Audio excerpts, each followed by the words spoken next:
Hello class. Today once again I am in front of you with the new topics of EVS. Last topic in last video we have to discussing about the meaning of the EVS. Now today and important of the EVS, why we will study the EVS. Today we are going to deliver the class scope of EVS. What are the scope of EVS? In which field we will study the EVS? कौन कौन से ऐसे field हैं जिसमें हम EVS को पढ़ते हैं? तो एक्चुअली में देखा जाए scope of EVS, the first one is a natural resource. First of all is the natural resource. So when we consider the natural resource, a kind of resource that is we get from the natures and it is a free of cost. ऐसी कोई भी चीज जो हमें nature से मिलती है वो फ्री ऑफ कॉस्ट होती है, उसे हम नेचुरल रिसोर्स कहते हैं. फॉर एग्जाम्पल एयर है, आप ब्रीदिंग कर रहे हो तो क्या आप एयर के लिए कोई पैसे देते हो? नहीं. लैंड है, आप लैंड को यूज कर रहे हो तो क्या आप लैंड के लिए कोई पैसे देते हो? नहीं. इसी तरह से आप वाटर रिसोर्सेज आप उसको यूज करते हो तो उसके लिए कोई पैसे देते हो? क्या सनलाइट कभी आपसे कहते हैं कि इफ यू विल नॉट पे me the money I will not give you my sunlights my energy.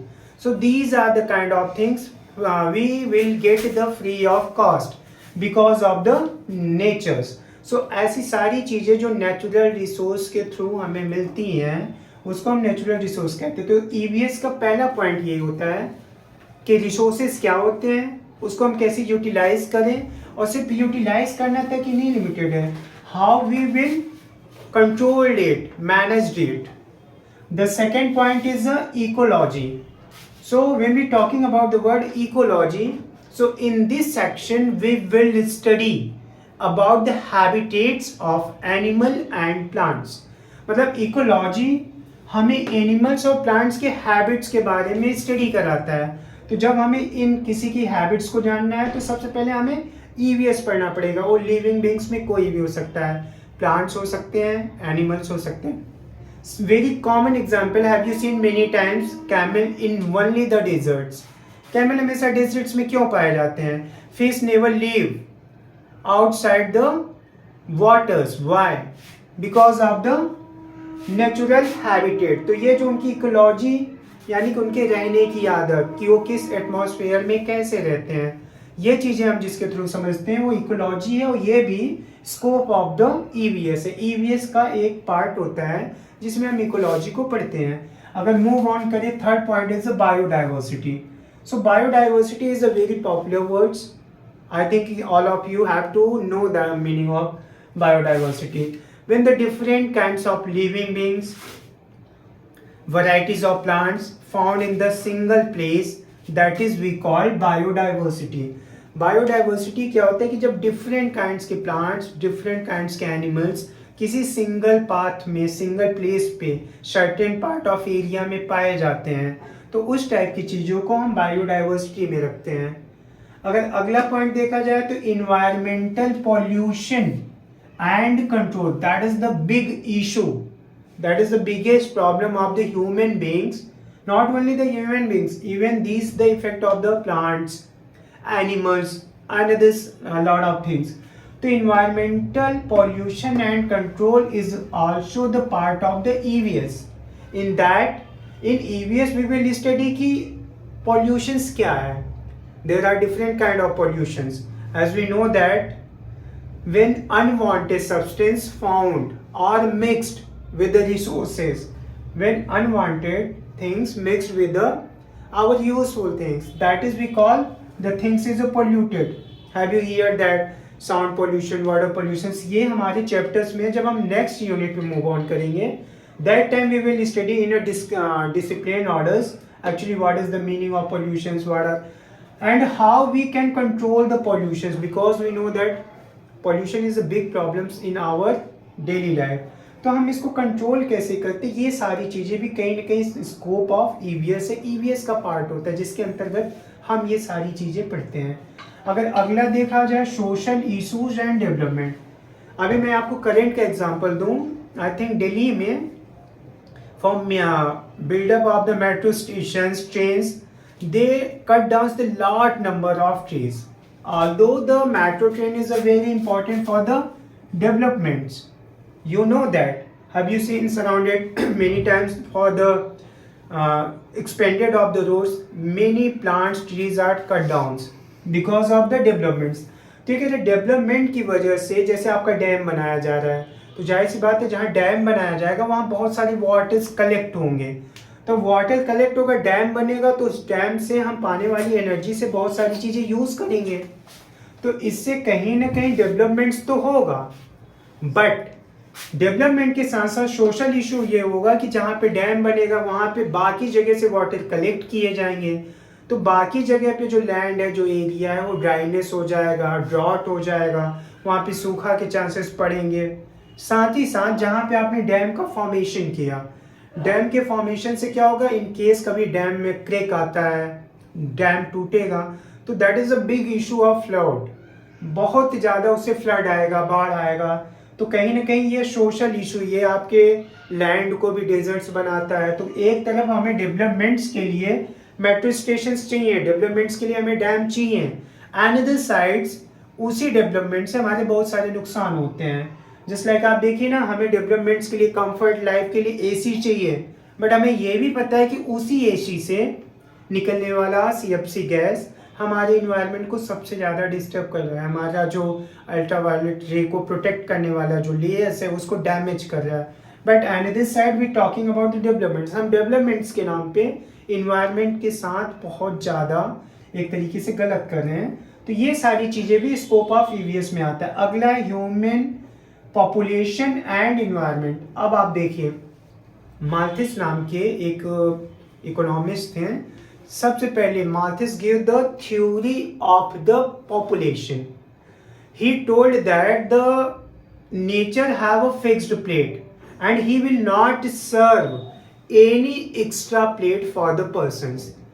That means कि माल्थस ने कहा कि देखो जो लोग हैं, नेचर ने सबके लिए बराबर प्लेट सेट कर रखा है, अगर एक्स्ट्रा आदमी आएगा तो नेचर उसको प्लेट नहीं देखेगा, इवन उसको बिना खाए मरना पड़ेगा। जस्ट लाइक आप देखिए अभी रिसेंटली एक पैंडेमिक आया, कोविड, तो जब जब सारे कहते हैं ना, root of the every problems is a pollution, population, population is root of every problem.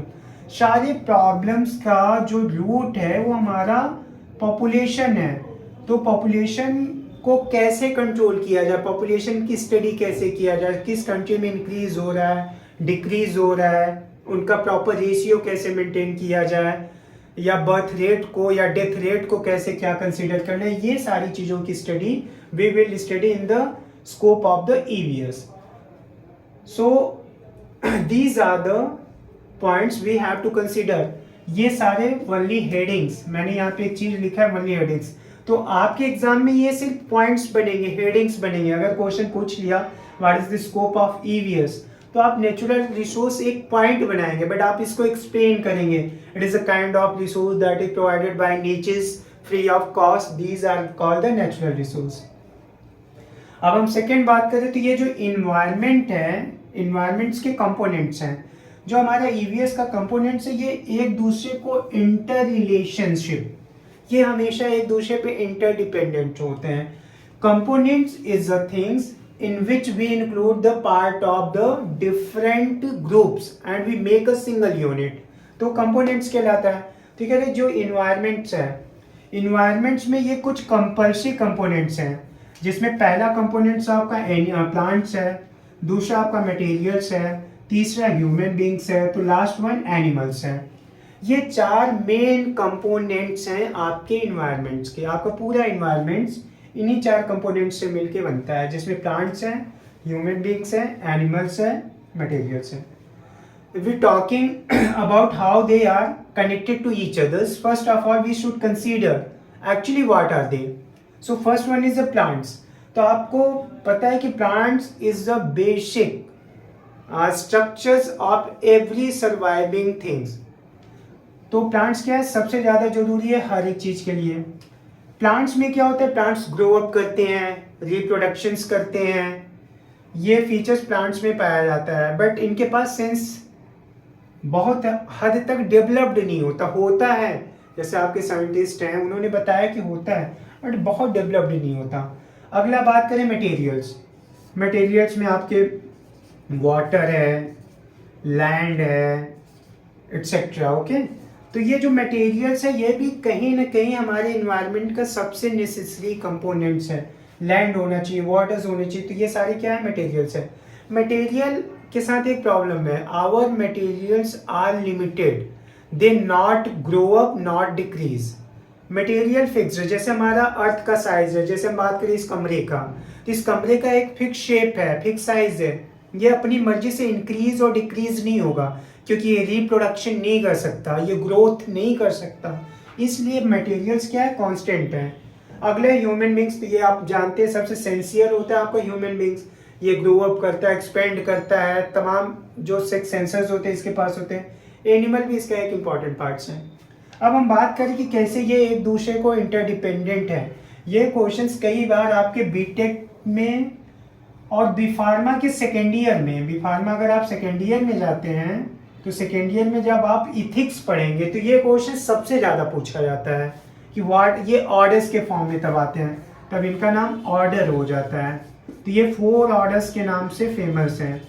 तो देखो ये कैसे एक दूसरे पे इंटर रिलेशनशिप में या कैसे कनेक्टेड है। आप देखिए प्लांट्स है, तो प्लांट्स को ग्रो अप होने के लिए, अपने फूड्स को प्रिपेयर करने के लिए CO2 is a very important components of making the photosynthesis by the plants. तो प्लांट्स को फोटोसिंथेसिस चाहिए, तो या तो एनिमल से लेगा या ह्यूमन बीइंग से लेगा। तो इस तरीके से प्लांट्स हमारा इंटरडिपेंडेंट हो गया ह्यूमन बीइंग से, एनिमल से। सेम हमें पता है ह्यूमन बीइंग्स जो है ये 2 जगह से फूड पाता है, एनिमल से भी और प्लांट से भी। तो एनिमल्स को खाना खाने के लिए या अपनी लाइफ को सर्वाइव करने के लिए प्लांट्स की भी ज़रूरत पड़ती है, एनिमल की। एनिमल फूड्स में जैसे फ्लैश है, एग है, मिल्क है, तो ये सब एनिमल से ह्यूमन बीइंग्स पाता है। और ग्रेन्स हैं, पल्सेस हैं, ऑयल्स हैं, ये सब वो प्लांट से पाता है। तो कहीं ना कहीं ये इन पे डिपेंडेंट्स है। अब मटेरियल को देखें तो मटेरियल प्लांट से और प्लांट्स मटेरियल से।